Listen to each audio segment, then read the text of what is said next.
Radio Cubana. Sonido para ver. Fuerza Cuba, que seguiremos viviendo, impulsando la economía y venciendo. Todos por Cuba. Hola, muy buenas tardes. Hoy es 5 de abril del 2021. A través de las frecuencias de la Radio Cubana y en cadena nacional, le proponemos un tiempo radio de información actualizada acerca de las acciones que se realizan en el país para el enfrentamiento y control de la COVID-19 y el desarrollo del ordenamiento monetario. Comienza ya. Todos por Cuba. Más de 62.000 personas pertenecientes a los ensayos de intervención controlados con los candidatos anti-COVID-19 de Cuba, Soberana 02 y Abdala, cuentan hoy con la primera dosis de esos productos. Así lo informó en sus redes sociales el Grupo de las Industrias Biotecnológica y Farmacéutica, mientras detalló que 61.512 voluntarios de La Habana recibieron la inyección inicial de ambos proyectos indistintamente. En paralelo, otros 971 sujetos del estudio intervencional en las provincias orientales de Granma, Santiago de Cuba y Guantánamo tienen ya la primera dosis de Abdala.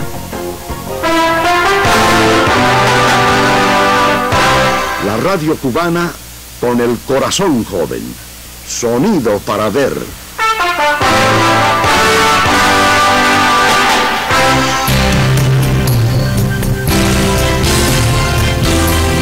La juventud cubana responde al llamado de la revolución a la donación de sangre de manera voluntaria. La periodista de Radio Caribe, Rachel Junco, nos brinda los pormenores en el siguiente reporte.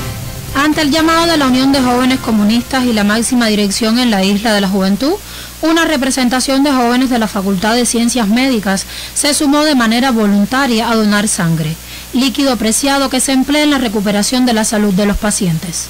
Inés de la Caridad Echeverría Oblacia, presidenta de la Federación Estudiantil Universitaria de esa facultad, expresó la disposición que caracteriza a la juventud pinera en contribuir su aporte voluntario, como es brindar su sangre para salvar vidas. Las donaciones de sangre, más que un deber, es una tarea que nosotros tenemos desde que entramos en Ciencias Médicas, porque sabemos lo importante que es que el país tenga reservas para poder tratar a casos de urgencia, emergencia, en situaciones de desastre, con esto mismo de la COVID-19, porque hay pacientes convalecientes que necesitan de plasma y de algunos componentes de la sangre para recuperarse. Nosotros tenemos creado un contingente que se llama Camilo Cienfuegos, desde las brigadas de primero, segundo, hasta las brigadas de quinto, sexto año de medicina, y donamos regularmente cada 3 o 4 meses en dependencia del sexo. Los varones cada 3 meses y las hembras cada 4. Según las palabras de Ini Nápoles Ortiz, directora del Banco de Sangre en el territorio pinero, aseveró la importancia que tiene la participación de los jóvenes ante esta tarea. El territorio cuenta con varios centros promotores y destacamentos. Tenemos un destacamento nombrado Camilo Cienfuegos Urrerián, que está integrado por los compañeros de la FEU. Son 14 jóvenes que han estado de manera dinámica cumpliendo en el periodo establecido de donaciones de sangre, y que hoy una vez más patentiza con sancionar las donaciones en saludo al 4 de abril. Este destacamento se inauguró en el Policlínico número 1 y se ha mantenido, como te decía, en asistencia de emergencia, en otro tipo de ecualizaciones de inmediato que hemos tenido que realizar. Enfrente está la doctora Inés, que bueno, también ha sido muy preocupada, siempre ha llegado a la institución en función de mantener la estabilidad y el compromiso de estos jóvenes aquí en el territorio. En esta ocasión, la donación de sangre tuvo también como motivación las actividades realizadas aquí por el 4 de abril, donde se validó el apoyo de las nuevas generaciones de cubanos a los programas que se materializan en la nación en medio del férreo bloqueo de Estados Unidos a Cuba. Para el sistema de la Radio Cubana y desde la Isla de la Juventud, Rachel Junco Rodríguez. 4 o 5 minutos. Espirituanos recibieron la condición de jóvenes por la vida, dado su aporte a la economía y al enfrentamiento a la COVID-19. Con los detalles, el periodista Oscar Salavarría desde Radio Jatibonico. La UEB Central Azucarero Uruguay del municipio espirituano de Jatibonico recibió la condición Jóvenes por la Vida de manos de Emilio Toledo Mirabal, presidente nacional de la Brigada de Instructores de Arte José Martí, y Yadira Díaz Chinea, primera secretaria de la UJC en Santi Spíritus. Otros 12 muchachos y muchachas destacados por su aporte a la actual contienda azucarera y al enfrentamiento a la COVID-19 durante el año pandémico recibieron igual condición. En el contexto de las celebraciones por el aniversario 60 de la Organización de Pioneros José Martí y 59 de la Unión de Jóvenes Comunistas, Daniel Rodríguez Borroto, secretario del Comité de Base UJC en el Ingenio Jatiboniquense, reafirmó el compromiso de los Pinos Nuevos con su país. Los jóvenes jatiboniquenses, fieles continuadores del legado histórico de nuestro invicto comandante en jefe Fidel Castro Ruz y del presidente de la República de Cuba, Miguel Díaz-Canel Bermúdez, hacemos saber que con nosotros se puede contar, que la zafra es un compromiso de todos y que esta será una victoria más de aquellos que hoy trabajamos para que así sea.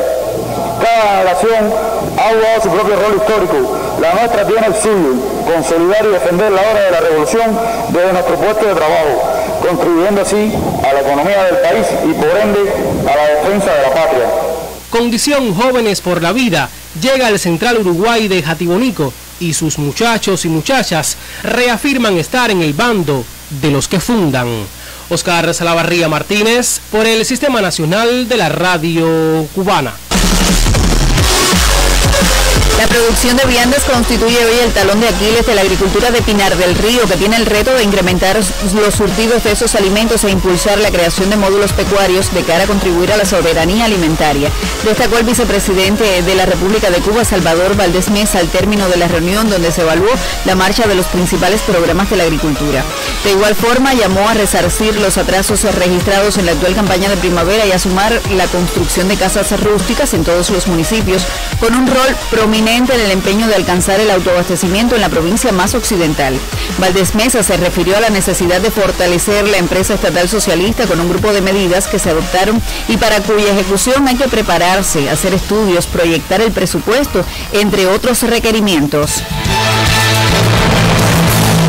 Y lo que más queremos insistir, la producción de alimentos es una cuestión vital para el país. Todo el esfuerzo que se está haciendo por sembrar, por cultivar para que después exista cosecha, hay que seguirlo intensificando, ahora con más razón cuando más gente se va a incorporar a las actividades productivas y laborales, porque ese es un tema que tenemos que resolver ya definitivamente en nuestro país, porque no podemos seguir dependiendo de las importaciones tan altas de alimentos y ahora también meses complejos. Por lo tanto es importante toda la prioridad que le prestemos a eso.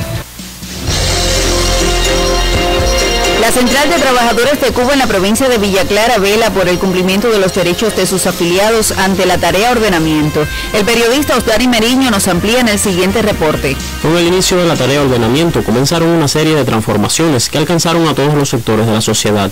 Los trabajadores del país, con la reforma salarial, la unificación monetaria, el perfeccionamiento en cada una de las entidades y otras medidas, se ven necesitados del acompañamiento, la guía y la representación de la Central de Trabajadores de Cuba y sus sindicatos.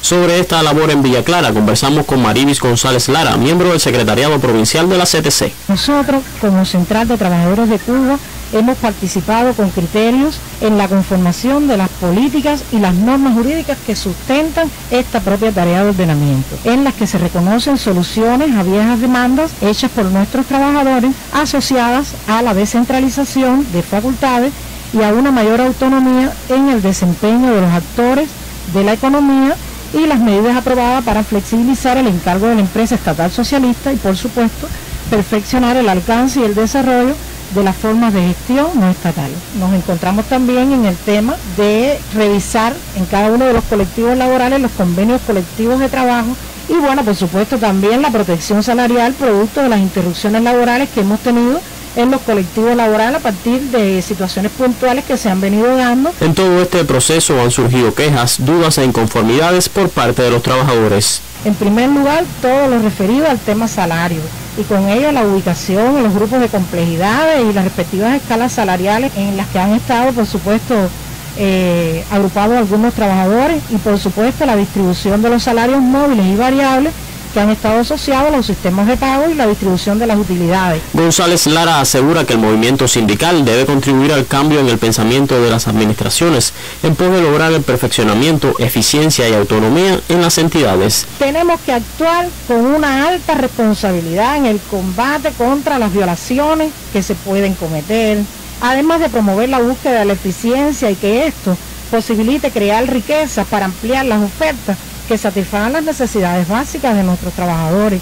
Impone rediseñar el ejercicio de representación de derechos y de la movilización de los mecanismos estatutarios y de los propios reglamentos de nuestra central para elevar la credibilidad y la eficacia de la organización, además de proponer soluciones productivas y de servicio desde los propios colectivos laborales, tanto del sector estatal como del no estatal. El funcionamiento sindical, hoy más que nunca, exige que tiene que caracterizarse por un buen hacer desde el propio vínculo permanente que debemos tener con nuestros colectivos laborales y los nuevos conceptos introducidos por la propia tarea de ordenamiento en el día a día de nuestras empresas o de nuestros colectivos laborales. En el contexto de la tarea de ordenamiento, la Central de Trabajadores de Cuba y sus sindicatos deben ser esa organización que represente verdaderamente los intereses de todos los trabajadores, defendiendo sus derechos y deberes. Para este espacio, su reporte, Diosdani Meriño González. Medidas imprescindibles que deben intensificarse ante el incremento de casos positivos a la COVID-19. Pesquisas activas con oportunidad, diagnosticar y aislar inmediatamente, elevar la percepción del peligro en las instituciones y la población, aislamiento de los casos positivos y contactos con oportunidad, cumplimiento de las medidas de seguridad biológica en salud pública, evitar aglomeraciones en espacios cerrados, mantener el distanciamiento entre las personas, el uso correcto del lanzabuco, mantener con rigor el proceso de desinfección, evitar las visitas de familiares y amigos, cumplimiento de las medidas de bioseguridad en los centros de trabajo. No se puede ocultar la enfermedad, declarar con franqueza y oportunidad.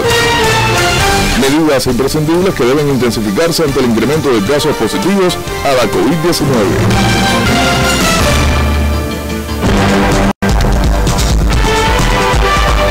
A las 4:13 les comentamos que ante el aumento de pacientes mayores de 60 años diagnosticados con la COVID-19 en la provincia de Holguín, el sistema de salud en el territorio refuerza las medidas de protección de este grupo poblacional altamente vulnerable a los efectos adversos de la enfermedad. El jefe del Departamento de Vigilancia Epidemiológica en el territorio, Alcides Lazo, precisó a la Agencia Cubana de Noticias que se mantienen las prohibiciones de entrada a los hogares de ancianos y el estricto chequeo de trabajadores y pacientes de esas instituciones sociales como parte de las medidas preventivas, aunque puntualizó que en más de un año no se reportaron focos activos dentro de los hogares de ancianos o centros de protección social. Sin embargo, es en la comunidad donde se detecta la totalidad de los casos confirmados mayores de 60 años, que superan el 20% de los más de 1.500 positivos acumulados en Holguín desde marzo de 2020. Se estableció además el servicio de mensajería en farmacias, bodegas y otras instalaciones con el fin de disminuir la movilidad de los adultos mayores, a lo que se suma la protección salarial para personas de este grupo etario con diabetes mellitus, hipertensión arterial, cardiopatías y otras enfermedades crónicas no transmisibles, los cuales superan los 5.000 acogidos a estos programas en la provincia, destacó el doctor Alcides Lazo. Este pueblo ha enfrentado difíciles batallas en lo económico, en otras enfermedades y epidemias, y siempre hemos ganado como lo haremos en esta ocasión. Y como nos enseñó Fidel, patria o muerte, venceremos. Y como nos condujo el Che hasta la victoria siempre. Y como lo ha demostrado Raúl, que sí se pudo, sí se puede y siempre se podrá.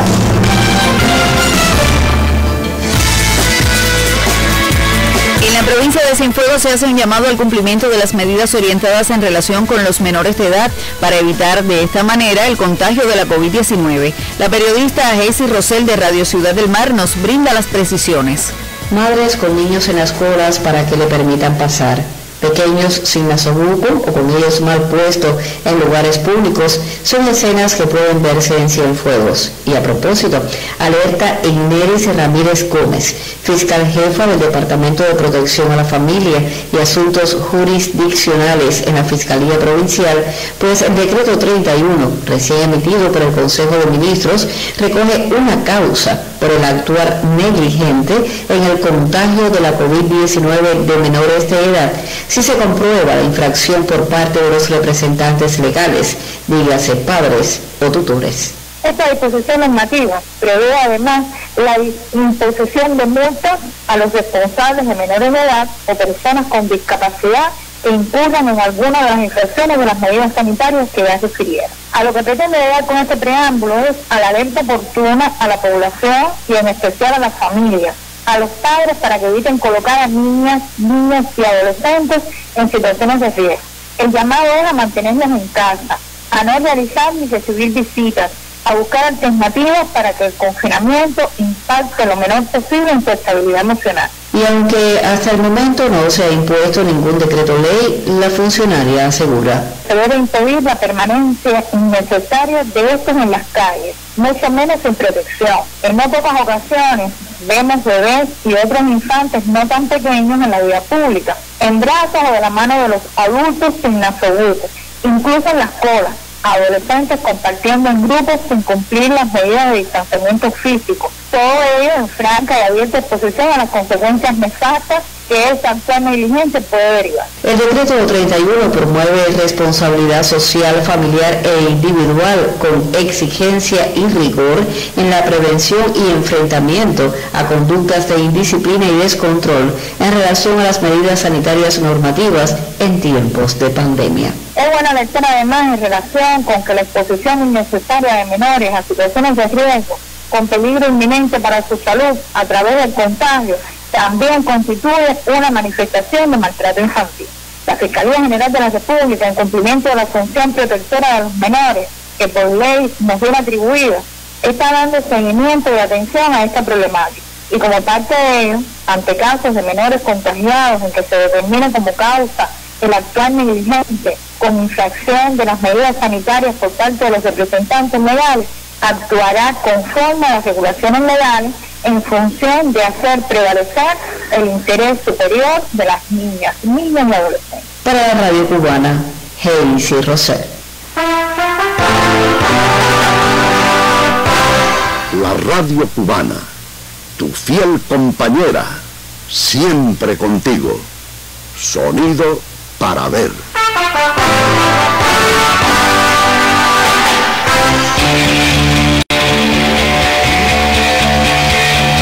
En Todos por Cuba sugerimos mantener las pesquisas activas, diagnosticar y aislar inmediatamente, elevar la percepción del peligro en las instituciones y la población, cumplimiento de las medidas de seguridad biológica en salud pública, evitar aglomeraciones en espacios cerrados, mantener el distanciamiento entre las personas, el uso correcto del nasobuco, mantener con rigor el proceso de desinfección, evitar las visitas de familiares y amigos, cumplimiento de las medidas de bioseguridad en los centros de trabajo. No se puede ocultar la enfermedad, es imprescindible declarar con franqueza y de manera oportuna.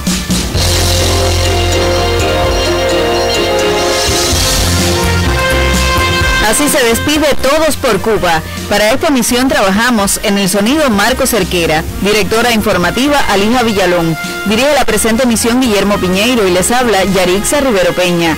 Muy buenas tardes. Fuerza Cuba, que nos recuperaremos y venceremos. Radio Cubana, sonido para ver.